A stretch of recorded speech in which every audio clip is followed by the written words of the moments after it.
Hakuna. Hakuna mbona.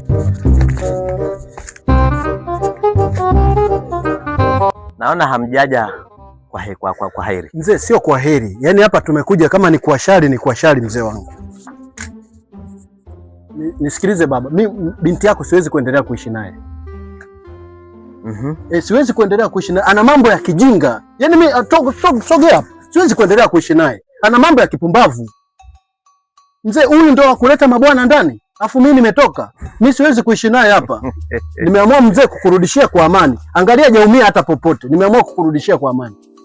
Kijana, unanifahamu au unanisikia? Mzee, haijalishi na kufahamu au nakusikia. Lakini mimi nimeona tusifikie pabaya. Nimemleta mtoto wako akiwa yuko vizuri.